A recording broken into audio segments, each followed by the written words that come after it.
আরও একটি নতুন রেসিপি শেয়ার করলাম তোমাদের কাছে। কেউ যদি রান্না করা ডাল খেতে পছন্দ না করে তাহলে এভাবে রান্না করে খেয়ে দেখো, ভালো লাগবে। মাছ মাংসের স্বাদকেও হার মানিয়ে দেবে। পেস্ট করা ডালের মধ্যে আমি একটি ডিম ফেটিয়ে দিয়ে ভালো করে মিক্সার করে নিব। এভাবে কিছুটা সময় ধরে মিক্সার করে নিতে হবে। চুলায় আমি কড়াই বসিয়ে দিয়েছি। মিক্সার করা ডালের পেস্টটি আমি কড়াইয়ের মধ্যে ঢেলে দিব। এবারে অল্প তেলের মধ্যেই দিতে হবে। একটু ছড়িয়ে দিলাম যাতে চারিদিকটা সমান থাকে। মিডিয়াম হিটে এটিকে ভেজে নিতে হবে। খুব তাড়াহুড়া করার দরকার নেই, একটু সময় নিয়ে ভেজে নিলেই হবে। আবারও একটু তেল নিয়ে আমি চারিদিকটা ছড়িয়ে দিলাম। কিছুক্ষণ পরে আমি তুলে নিয়ে নিব। দেখতেই পাচ্ছ কত সুন্দর হয়েছে, একটুও ভেঙে যায়নি। কিছুক্ষণ ঠান্ডা করে নেওয়ার পর আমি পিস পিস করে কেটে নিব। গরম অবস্থায় করলে ভেঙে যাবে। আমি খুন্তি দিয়ে কেটে নিচ্ছি, তোমরা চাইলে চাকুও ব্যবহার করতে পারো। সবগুলো আমার পিস পিস করা হয়ে গেছে।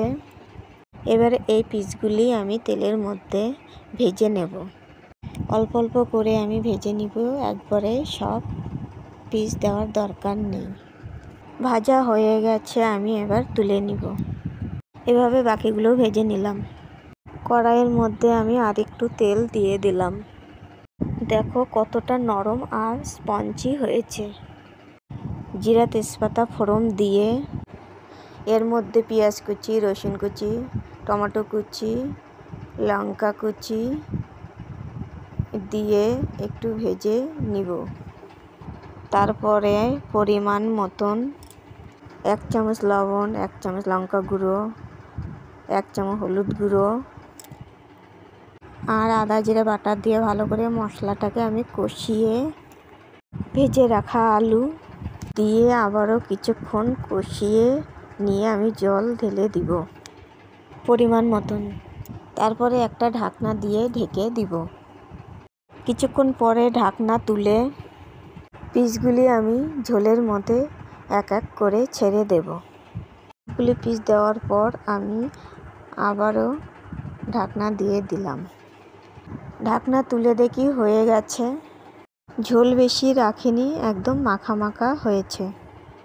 নামানোর আগ দিয়ে আমি একটু গরম মশলা দিয়ে দিলাম। রান্নাটি দেখো কত সুন্দর হয়েছে।